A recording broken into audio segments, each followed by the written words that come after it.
Do I want my life to be this business, or do I want this business to fit into my life? Mm-hmm. I think it's perfectly reasonable to be like, I want a business to fit into my life. I really like my wife and my kids, unlike Tom Brady possibly, but they're like, I like my life the way it is, and I want to be able to earn $300,000 or $500,000 a year, and I don't want to spend my entire life working. Right.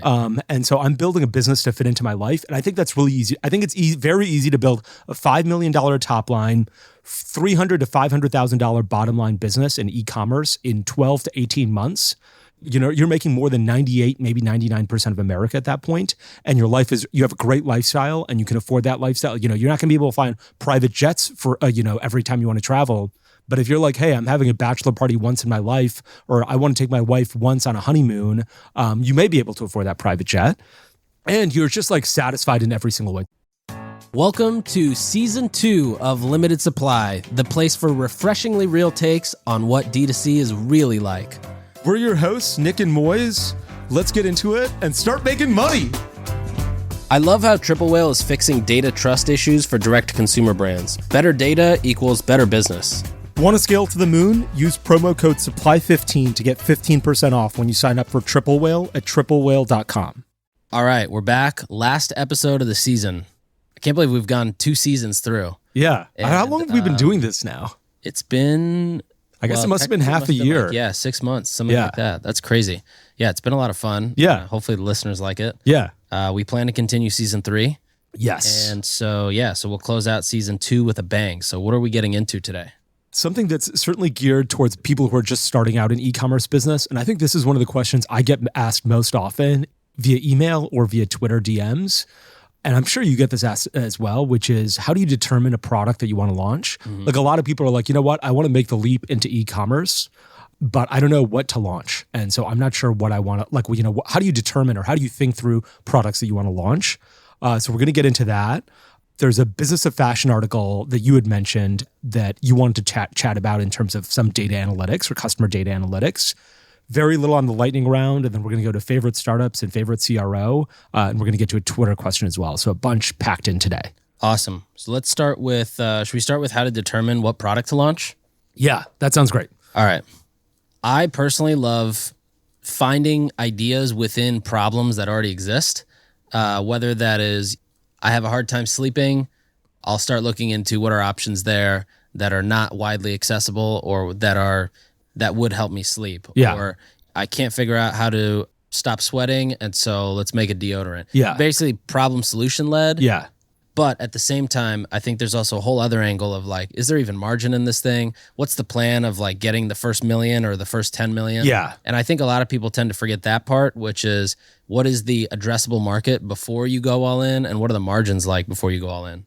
There's a lot of people who are like, I have this unique problem, or me and 500 other people that I've communicated with in a Facebook group across the world have this unique problem, and I'm going to go solve it. And I'm like, that's great. But so far you've identified 500 people who could be your customers. Right. And this, no business can survive on 500 people unless you're selling very expensive SaaS software.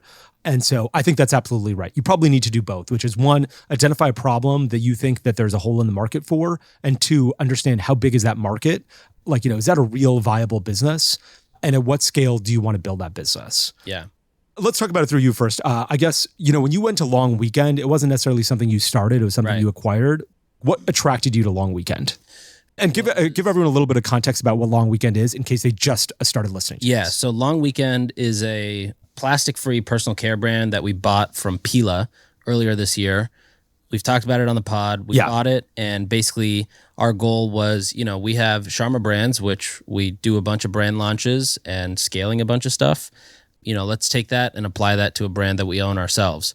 And so, we bought the brand, we got the products, we're reformulating the products and basically redoing the website. And probably by January, we'll be ready to start really running ads and trafficking it and doing all of that.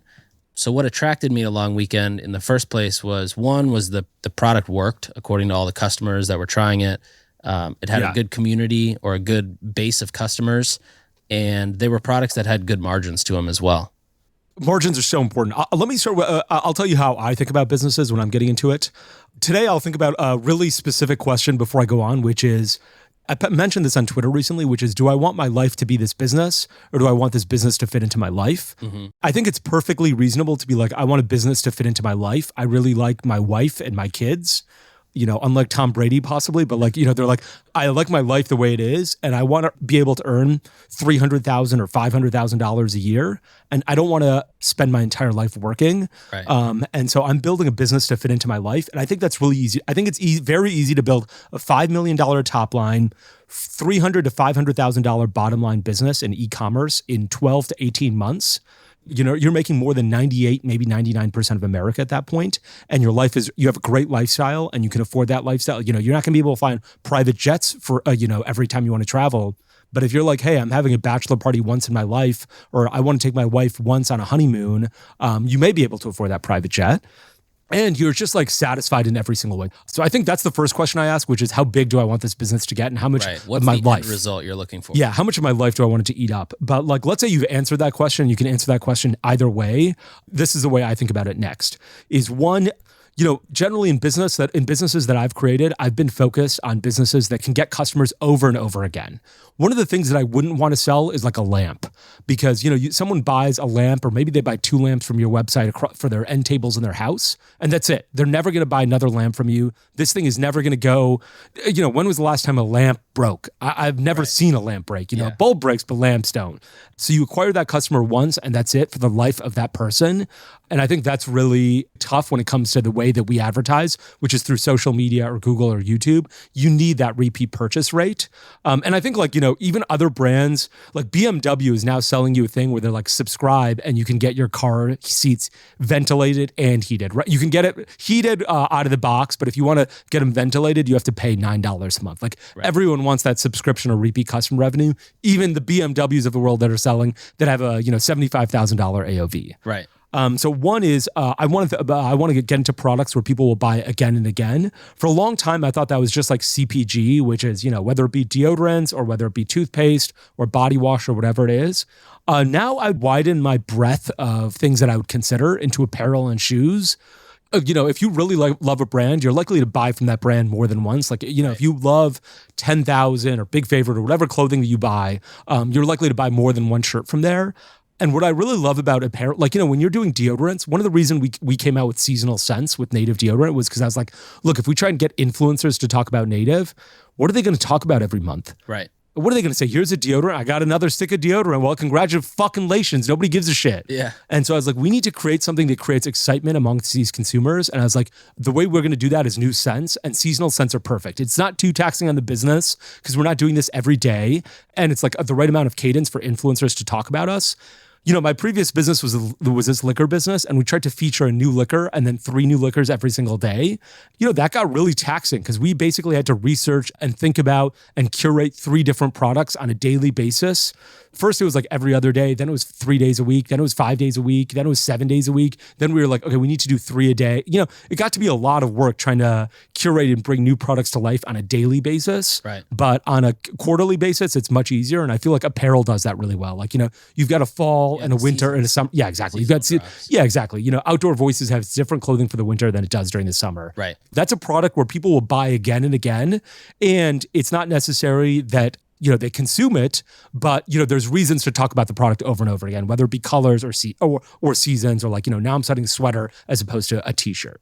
I've never been a huge fan of starting an apparel brand for the reason of the sizes, especially with shoes. Yeah. Sizes and returns. I think average return rate in apparel is like around 30%. But I do agree, there's a lot of repeat, especially if you're buying into a brand, not because of the hype or because of the way it looks, but more because you can rely on this pair of shorts being very comfortable, always fitting right, and, lasting you a long time. Yeah. Yeah, I could agree with that. And I think that sizing is, I'm sure, the number one problem. Like anytime you look at an apparel business and they give you revenue, I'm just like, okay, what revenue are you talking about here? Are you talking about gross sales before returns or after returns? Because some of these businesses they'll be like, look, I only have a 15% return rate. That's really low. And that may be for I don't know, underwear or shoes, but a lot of these businesses will have but first 15% is really high. Like at Native, it was under 1%, materially under 1%. Returns wasn't a big problem for us in terms of revenue. For a lot of these businesses, it can be 25, 40% of top line though. And so when people give me revenue and when it comes to apparel businesses, I'm like, what revenue are you talking about here? Is this pre-returns and post-returns, and what percentage of returns do you have here? Yeah. I love the seasonality of it. So there's reasons to talk about the product over and over again. And I love the fact that people buy more and more of it. Like, I have MeUndies socks. I bought first, I don't even think they're that good. There's holes in most of my MeUndies socks. Mine got holes pretty quick. But, they're like, here's a Christmas drop where it's like, you want the prints. Yeah, exactly. You want a Christmas print, you want a pumpkin print, you want a Thanksgiving print, you want fall and summer prints, and you're going through the socks anyway because they're creating holes in them. So you're buying these products over and over again. And I think that's really powerful. Totally. So that's how I think about like a little bit about product category. I would exclude products like mattresses and lamps right out of the gate. A lot of people have built successful businesses around that. And so I may be doing the wrong thing. I just know what I know. And so I wouldn't get into those other businesses. The other way I think about this is, what does the competitive landscape look like today? I really followed this path basically because of Dollar Shave Club and Harry's and all of the like OG direct-to-consumer businesses that came out with these products a decade ago now almost. Mm-hmm. So, Dollar Shave Club launched and they're like, look, the only thing you can buy right now is Gillette. And Gillette has a virtual monopoly on this space. When was the last time anyone iterated either at Gillette or in this category? And the answer is probably not for a really long time. Like, yeah, there were certain competitors, like, maybe Schick did something, but it wasn't a big, like no one's talking about it. Right. And so those guys, like, Dollar Shave Club and Harry's came out and they're like, we're going to iterate in a space where there's a monopoly or a duopoly, right? They're like, maybe it's Schick and Gillette, or maybe it's just Gillette, but that's where we're going to come out in. There's only an old brand in this space and nobody else really entering it. And the same thing with like Warby Parker. I thought Warby Parker did that as well. There was Luxottica, which owns a bunch of these like, Pearl Visions and LensCrafters of the world, but nobody who was like, let's iterate when it comes to eyeglasses in a direct-to-consumer way. Totally. We did that as well. Our space was a little bit different. We did in deodorant, and there was more than two brands, right? It wasn't just like Gillette and Schick. There was Axe and Old Spice and Secret and a bunch of other brands. Mm-hmm. But they were really owned by two guys. They were owned by P&G and Unilever, and each of these guys had created brands to cater to niche markets. They're like, Axe, okay, you're a young person who wants to smell good, but you don't wear cologne. This is our cologne version of deodorant. Degree is you're an athlete, you want a lot of performance. You work at a construction site or you're outdoors a lot. You want a lot of performance. Old Spice is, you want to smell like like your grandfather. Right. And so all of them had sort of created different, like the two in this duopoly, the brands had created, the two large conglomerates had created separate brands to cater to niche markets. And so I was like, there's been no iteration in this space. Right.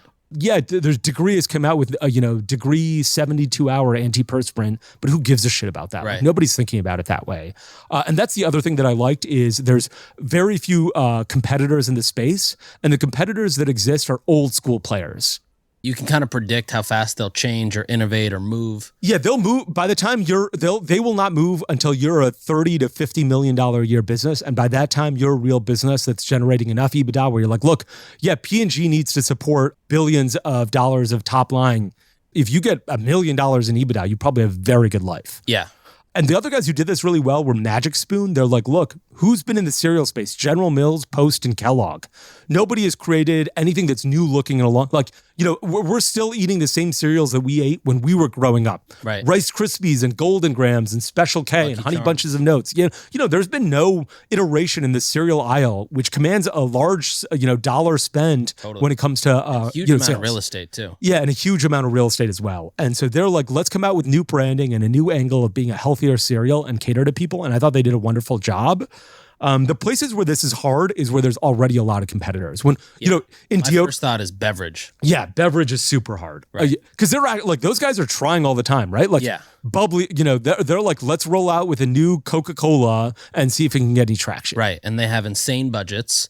Yeah, I think beverage is really hard also because you have shipping. Mm-hmm. So the weight of the product is huge, which is another thing I think people don't necessarily factor in when they ideate. Yeah. The weight of the product, the margins, the cost of customer acquisition, how competitive is the customer acquisition market where you're going. So if you're going into retail, it's a different market that you're competing against versus online. And I also think another thing that people don't think about is like, what is their advantage to get past 7 figures and get to the 8-figure level? Yeah. So like, how are you going to, outside of just running ads or outside of just having one influencer, what is your setup or what is your advantage that you have that'll get you to that point that, a competitor doesn't have? And I think you're absolutely right about beverage, which is, beverage is really hard to sell direct to consumer. And all of the things that I'm talking about are going directly to the consumer. Like, beverage is super heavy. If you've got to go to Target, it's a really uphill battle to be a new startup and to go into Target right out of the gate. Yeah. You're absolutely right about that. The other thing that I really hate is a lot of direct-to-consumer competitors in this space already. So like when we launched it in deodorant, there was nobody selling deodorant on the internet. Today, I can name 20 brands that have started a deodorant company or have reached out to me being like, hey, we're this big $50 million top-line brand and we're going to start selling deodorant as well. Now the space is so competitive where it's really hard to get your ad. It's hard when you're competing against Old Spice on ads. Easy, because they don't have anybody who's ever run a Facebook ad. They've outsourced it to an agency, and that agency tells the guy, this is what the CPM looks like, the brand manager. Yeah, and they're like, oh, great. Look at this. We had, we reached 1 million people, and last year we only reached 980,000 with the same budget. Guys, things are going well. Nobody's thinking about it in the right way. But if there's a lot of direct-to-consumer competitors in the space already, you're going to be in a cutthroat market where people have knives out already. And so it's going to be dangerous to it's hard to succeed in that space. Yeah, totally. The other things I look for are twofold. One is like how much category knowledge can I understand right out of the gate? If you're launching a beauty product, I would be looking at L'Oreal's 10Ks every year. Mm-hmm. I'd be looking at P&G's. I'd be looking at Unilever's. I'd be looking at Estee Lauder. Any publicly traded business is going to have some figures out there being like, this is what's working and not working. When I was looking at P&G's before we sold Native, what was working was this Japanese brand called SK2. I don't think it's working as well today. I have no inside information, but I would just guess. And it was this Japanese brand where P&G imported this beauty product and sold it at Bloomingdale's at $100 a bottle. They're used to selling Olay products at $15. They were selling this product at $100 a bottle. And they're like, this brand, we're building the back of our beauty division on SK2. And they would say it. They're like, this is what's working, SK2. In their 10K, they'd say it. And I'd be like, okay, great. What's working? This is the brand that's working for you. Let me go research it and see what I can do, not necessarily to reverse engineer it, but to understand what's working for you at scale at a high price point so that I can benefit and be inspired by those things as well. Yeah. And I think not enough people are taking advantage of the publicly available information. In the market. There's a lot of publicly available information.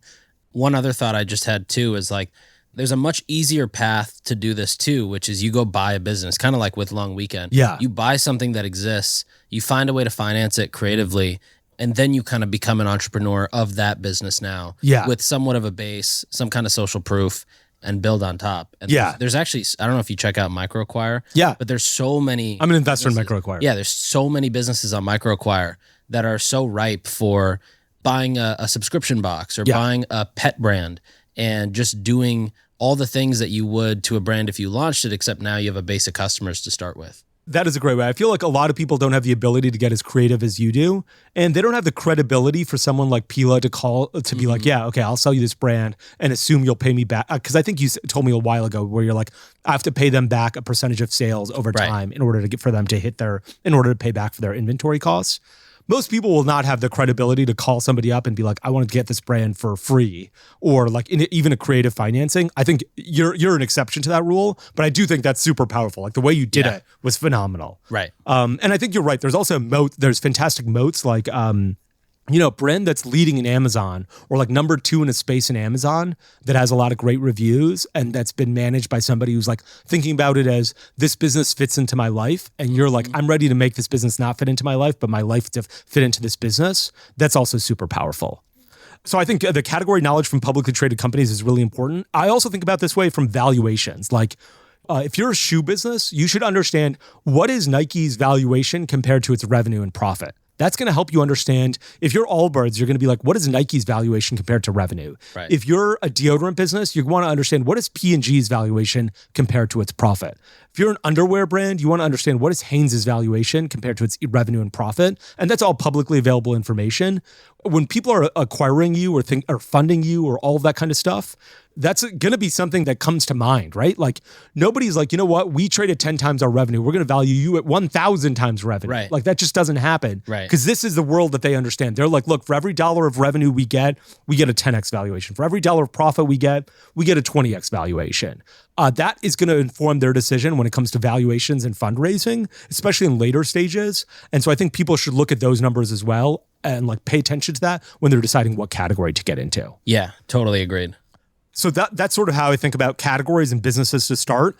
I want something that has a repeat purchase rate. So I want to avoid the lamps and mattresses of the world. I want something where big guys have dominated the space for a long time. Nobody has a large direct-to-consumer presence, so it's not cutthroat. If there's no brand iterating a ton, like that's great. Like, you know, like Nike is iterating a ton, right? Like Nike is coming out with styles and designs and catering to golfers and tennis guys. Like they're smart and sharp and they're like trying to go after new business. Not every old business is trying to do that. And then I would take the category knowledge to understand valuations when it comes to, I would take the knowledge of bigger companies that are publicly traded to understand what's working and what's not. What are valuations looking like? What brands are succeeding and what's not. So having said all of that, I want to move into testing a little bit and like what would you do to understand whether this business is going to work? I love how Triple Whale is fixing data trust issues for direct-to-consumer brands. Better data means better business, and it means you can start scaling your brand at a profit. Triple Whale has solved the attribution gap with their Triple Pixel, and I'm signed up for the deeper customer insights and profit tracking metrics I can access on their app. I'm not sure if you use it, Nick, but I'm signed up for Triple Whale and I have a bunch of brands hooked up to my phone on Triple Whale's account. And it's fantastic. Like once you start logging in and looking at the app, I look at it like 15 times a day because I'm like, oh, I can look at all of the metrics on my phone and it takes 2 seconds. So I'm waiting for the train and I'm like, how are all these brands doing today? So I look at it so often. It's really awesome. If you're ready to use Triple Whale, use promo code SUPPLY15 to get 15% off when you sign up. It's triplewhale.com. So tell me a little bit about Long Weekend. I remember you told me that you were doing some updates, like you were doing a brand refresh. Yep. Tell me what you're doing to like figure out how to turn Long Weekend around after you acquired it. Very simple. Tons of landing pages that have messaging testing, reordering, basically value props, benefits, testing different styles of creative, renders versus lifestyle versus, more product photography versus motion graphics, and just figuring out what is getting a better engagement or basically what's converting more than the other. And then taking those learnings and this, the site that'll launch in January will have all those learnings incorporated in it. Gotcha. Okay. And so are you doing a packaging refresh? Because I see a lot of the products are sold out right now. Yeah. So pretty much everything is sold out. Everything is being produced now. New formulation, taking into account all of the stuff that we got as customer complaints or customer praises. So yeah, new packaging refresh. What was the number one complaint? Formulation issues or something else? It was mainly around formulation. Like the deodorant would bubble up near the top. That was probably the biggest one. And are you moving it from top fill to bottom fill? Is that one of the things? Yes. Okay. Yeah. Cool. That's awesome. And then what was the number one, like what was the thing that you got most praise for? The most praise was like how long it lasted or the efficacy of the deodorant itself. But is deodorant the number one product? It is the number one product, yeah. Deodorant followed by shampoo. Got it, okay. And the shampoo is actually phenomenal. The cool thing about our shampoo is there's a specific one of the shampoo. It's the blue colored one, which is the Soothe. And people have said that post-COVID, their hair starts falling out. Yeah. And the Soothe bar actually reduces the number of hair falling out. Wow, that's awesome. So it's no claim, but yeah. many, many reviews. But I think like for us, the big thing is basically how can we test a bunch of stuff in these small environments of landing pages and then constantly apply it. This is the same thing we do with our clients. If we have a supplement brand that is looking to, they're trying to figure out the best angle to go to a mass audience with, we'll test it on landing pages with different audiences, test different messaging angles, and then whatever is driving better conversion, that becomes their new homepage. Yeah. Yeah, that makes a ton of sense. That becomes their new homepage, huh? Yeah. Wow, okay. Yeah. You wrote testing here. Were you also thinking like testing brands from scratch? Like, let me go get 6 ideas, set up landing pages and run traffic. Mm-hmm.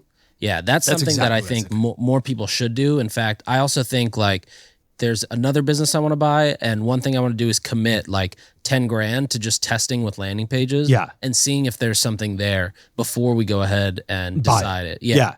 Yeah, whenever I'm like talking about buying a brand, I'm always like, let me see your Facebook ads to see what's working and what isn't. And then I'm always like, I want to see if I wish there was a way to be like, look, I want to spend $5,000 of my own money to see if I can drive traffic to the site. Right. And get your sales to work through a good funnel, because you may have not have optimized the funnel the way I would. That's always a really difficult conversation because I'm always like, okay, I want to spend $5,000 to see if I can get this thing to work and increase. And then I'm always like, I know if this does work, now I have to pay a higher price. Right. Because you're like, see it. Yeah, they're like, okay, this is working. Yeah. Your ads are working.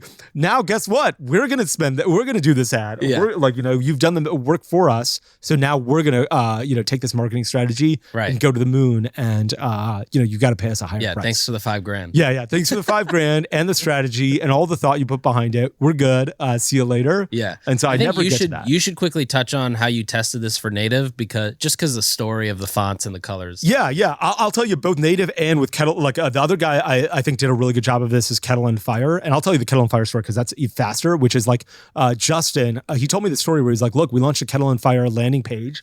We ran ads to it to see if people would buy bone broth, like shelf-stable bone broth. Once we realized people would, we emailed them immediately and we're like, look, we'll give you you purchased today, it's Thursday. We're going to give you a full refund today because we actually don't have this product in stock, or we can give you 50% off. We're going to have it in 2 months.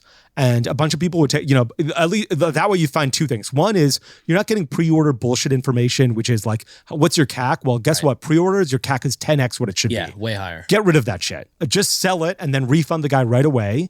And you can say, okay, guess what? We can give you a refund today. You won't, no harm, no foul. You haven't lost anything. Or, you can get in 2 months and we'll give you 50% off. You'll get a good understanding of your CAC today and what it'll look like 2 months from now if you end up doing this business. 2, you'll have a bunch of pre-orders already for 2 months from now, so you'll have motivation to go produce your product. 3 is you'll have an artificial deadline you've created yourself to get this product into consumers' hands. And 4, you'll have a business. You'll actually have things to do as opposed to just being like, what should I do? Oh, maybe I should iterate on this font, all this bullshit. Yeah. At Native, we did the same thing, which was we created a landing page. We'd found a supplier to supply us deodorant. We'd ordered 0. And I launched this on Product Hunt. We sold 1 on the first day to some guy from Google. And I was like, fuck it, this business is over. One of my friends was like, I'm going to get you on Product Hunt day 2. He got us on Product Hunt day 2. And we sold like 60 sticks of deodorant. And I was like, well, our MOQ is 100. Our MOQ is even less than that. But I was like, I was thinking about ordering 100. And I was like, look, we've sold 60. Worst comes to worst, I end up with 40. Mm-hmm. And so let me order the 100. And, we ordered the first 100. And that's how it worked. But all 60 of those had sold. And they'd sold on like a Tuesday. And by the time we shipped it, it was probably 10 days from that day because I had to order it. They had to they had to get it to me. I had to pick and pack myself. I had to put shipping labels on. I had to get, I didn't know what I was doing. All I'd done was sell product. And I was like, fuck, we've sold 60 of them. Within 10 days from now, I need to ship those 60. We'd done a bunch of work, which was we had the supplier, but we just didn't have any product. Yeah. And that was great. That was like, I was like, look, I need to do this work. And to be honest, if we had not been on Product Hunt that second day, the business would have closed day 1. Because I would have been like, we have 1 sale. This isn't working. Let me go do something else. Right. This was the motivation I needed. 60 sales to be like, I need to go figure out how to make this business work in 10 days. Totally. And I think that's really good. Not enough people are like, everyone's like, thinking about 3 months. Oh, should I launch this product? Should I not? I'm like, you've been thinking about this for like, how long? Go create a landing page. Yeah, just launch it. Drive some ads, and it'll either work or it won't. Like, you'll be like, I'm excited about this or I'm not excited about this. Like, go do that. Why are you asking every one of your friends for 3 months, should I do this or not? Go do it. Yeah. What are you waiting for? There was a men's telehealth or telemedicine brand we worked with a couple years ago. We did this exact thing. He basically had the idea. He hired us to do all the landing pages, all the testing, running the ads, and instead of going to the branding agency then after and saying, here's what we want to sell and here's who we think our customer is, instead we said, here are the headlines that actually work the best. Here's the style of imagery that performs the best. And here's the layout of the page that's worked the best. This is what our cost per email acquisition is. This is the cost of an email lead that has actually said they're willing to commit to this monthly fee. Now go build a brand, knowing all this data and knowing what works and what doesn't work. Because I think in the reverse, which is, I have this idea, let me go find an agency to help put this together. You're basically creating all this in a conference room, like in a vacuum. And then by the time you go out and start testing it, your site's not optimized for conversion at all. Your messaging is not optimized to talk to anybody. It's like trying to talk to everybody. you have no idea what's working, what's not working. Yeah, and you've spent $300,000 doing all this bullshit. Yeah, you're like, okay, is this going to work or not? Well, I just lit 300. So then this is what happens. You're like, well, you know what? I was selling homemade candles, and I spent $300,000 with this branding agency and another $50,000 with this master perfumer to make sure that my scents were wonderful, and then $50,000 on videography so that I can tell the story on the About Us page. Right. And then I launch and I'm getting, $1,000 in sales a day. It's going to take me 17 years to earn back the, money that I put into this business. And then you're like, well, I'm $400,000 in the hole, so I got to see if I can make this business work, as opposed to being like, fuck, you know what doesn't work is homemade candles. Let me go shut this business down and go start something else where I can get way more sales out of the gate. Yeah. You have so much sunk costs when you're like, I've hired an agency to decide whether this is going to work or not, instead of being like, let me go see if I can get sales, and then if it works, I'll go figure out the branding around it. Totally. And to be clear, like Native was literally built, Native site today is still primarily the site I built with the same colors, same fonts, same look. And it took me about 45 minutes to do it all.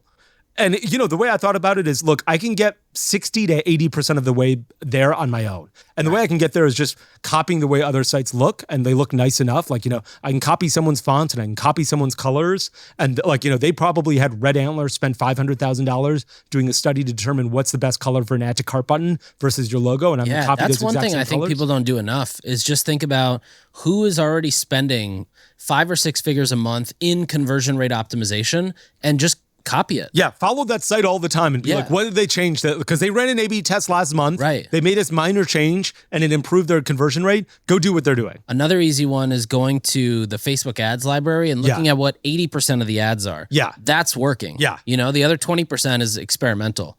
There's this theme I came across. There's a Shopify theme called Smart Theme, which is basically like they are constantly evolving the theme to get better and better and improve. And it's got everything from like a bundle builder, one-click add to carts, good mobile experience, good upsells in the cart.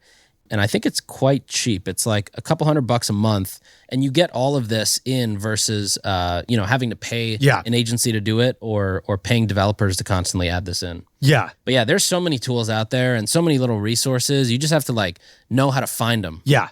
The other things I'd say is throw away all other considerations other than revenue for the first 3 months. Yeah. You can change your name. Like Hims started out as a completely different business to test their idea. And once they're like, this works, they're like, shut off that business and start Hims with a professional looking site. And it looks really good. Don't worry about trademark for the first 30 days. Don't worry, you don't copy someone else. Don't launch a deodorant and call it Old Spice. That's not a good idea. But don't worry about any of that kind of stuff and just see if you can get sales. Yeah. Because if you can't get sales, there's no reason to hire an attorney to do the trademark. There's no reason to spend a bunch of costs doing creating a really professional contract with your contract manufacturer and your don't get a 3PL. If you're selling consumables or clothing, ship that stuff out of your garage for the first 6 months. I shipped out. Learn the process. Yeah. Learn how it works. By the time we moved into a 3PL, I was like, this is how you pack boxes. This is how it looks nice.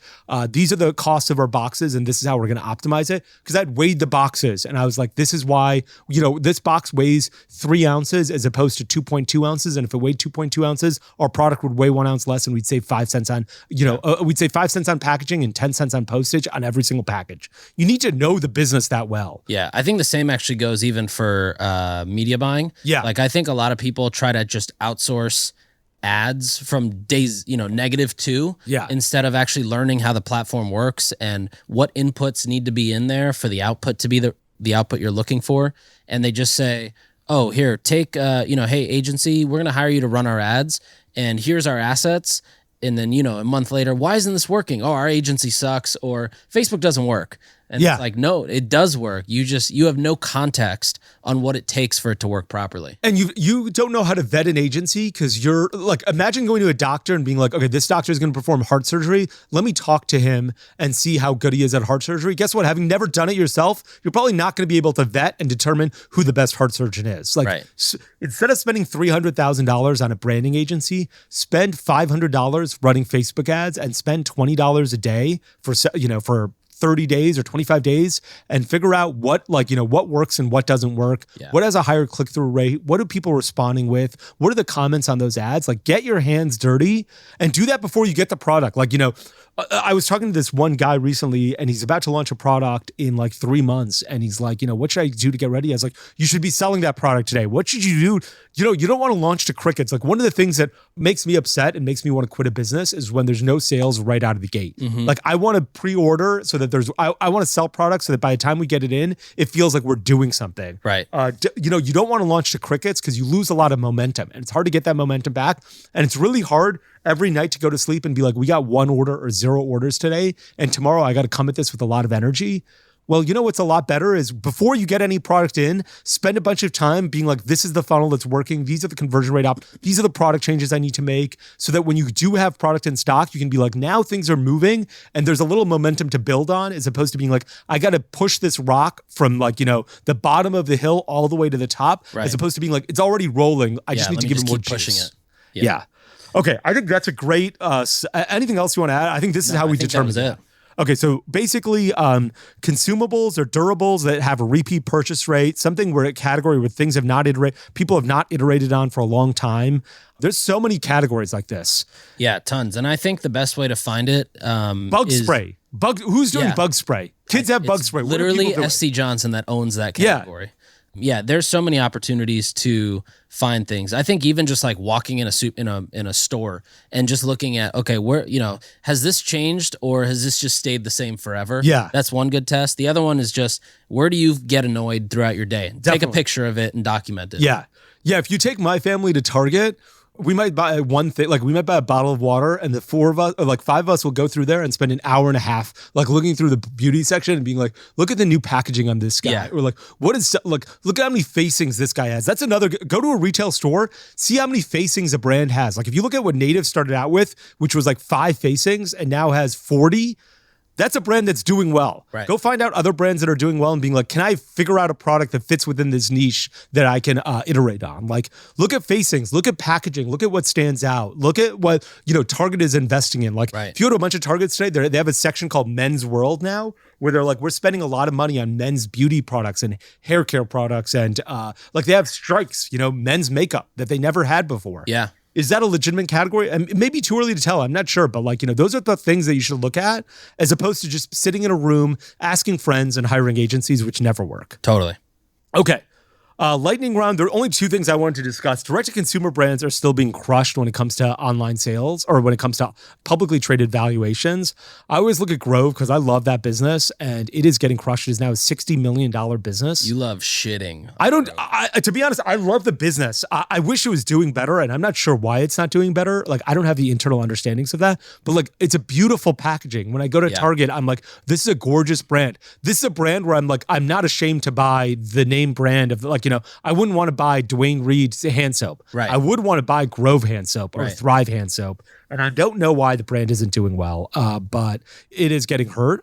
The other thing I want to talk about was retail sales, which just came out today.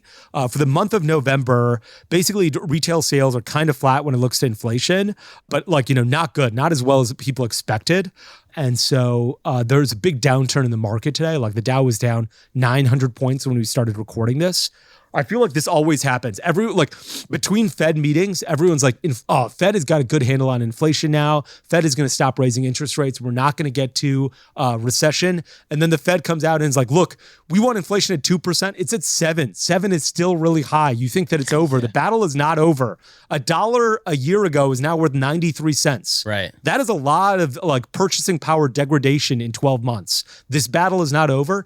Every 2 months, I feel like this happens. And the market is like, oh shit, I guess it's not over. The Fed says that they're going to continue to raise interest rates. Yeah. Something like this happens and the Dow tanks. Watch, the next 2 months, the Dow will start climbing back up. Then there'll be a Fed meeting and the Fed will be like, we have not finished this battle. And every investor will be like, oh my God, I guess the Fed is still serious about this. So I feel like those are the things that are happening. Anyway, Bank of America said credit card sales, when it comes to travel, are doing a little bit better than expected. But when it comes to online purchases, sales from their credit cards are down in November as compared to October, which is really shocking because November is the Black Friday. Yeah, Black Friday. That's where the bread and butter of online sales are. Right. And they're down in November compared to October. That is not a good sign. On the other hand, I think Affirm and Klarna, all their payments are way up compared to year over year. That's interesting. Yeah. Sorry. Yeah. This is Bank of America was saying actually month over month. October versus November. November is worse. Interesting. That's what's crazy because it's like Black Friday compared to no Black Friday. Right. Why would it be worse? But it only has, they said it was like online sales and a couple other categories. It wasn't across the, like, I think travel still was like strong as opposed to like, online purchases. Yeah. Interesting. Okay. Let's do favorite startups or favorite direct consumer brands that you're sort of looking at these days. Yeah. One that's caught my eye recently is, have you seen around New York, all the posters that say murderer for hire? Yeah. Liquid Death. Yeah. I think they crushed that. Yeah. I had no idea it was tied to Liquid Death until you go to the website that's on there, but it's just a black poster. It says murderers for hire. Yeah. I think it gets your attention way better than a lot of the other out-of-home stuff that's running.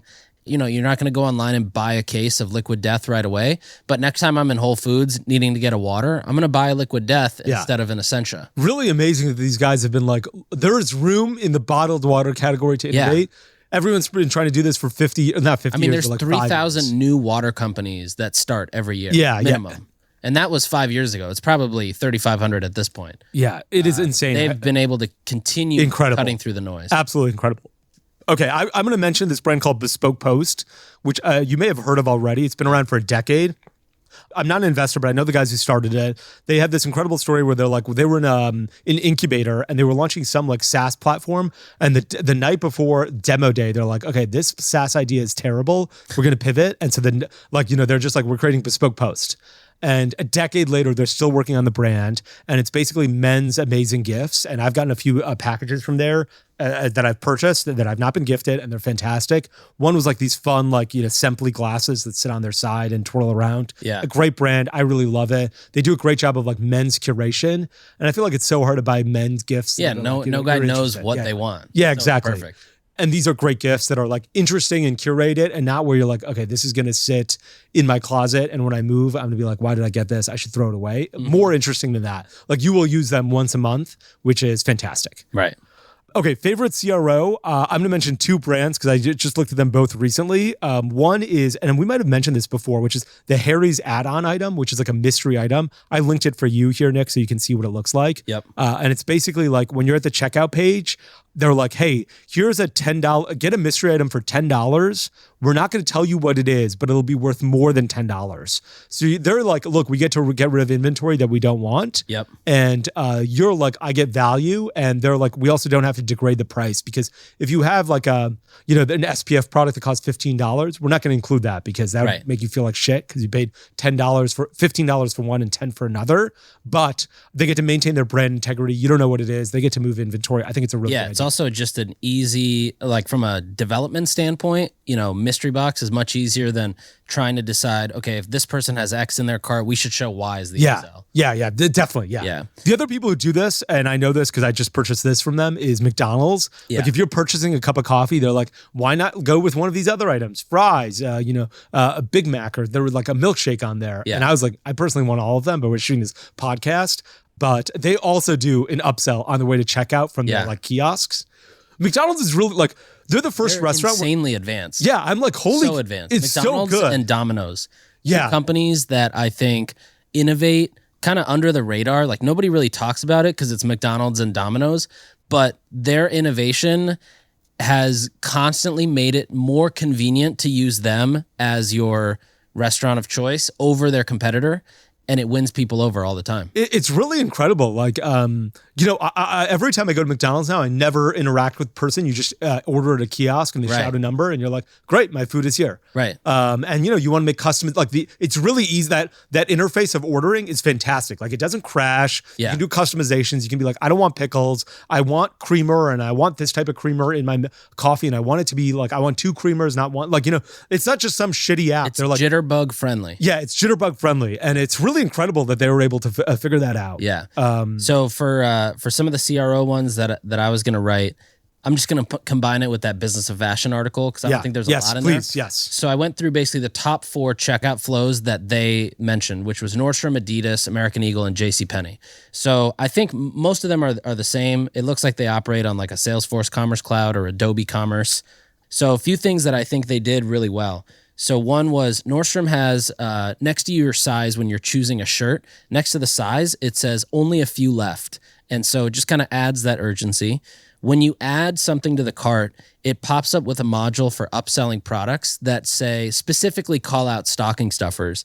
And even last week I mentioned how the Ridge one called out specific, holiday savings. Yeah. I think just going that extra mile and writing the copy to say stocking stuffers versus just add this to your order goes such a long way. The other thing was they made the AOV under $50 for all those stocking stuffers. Great idea. When you get to checkout, they offer you, do you want $40 credit towards your order?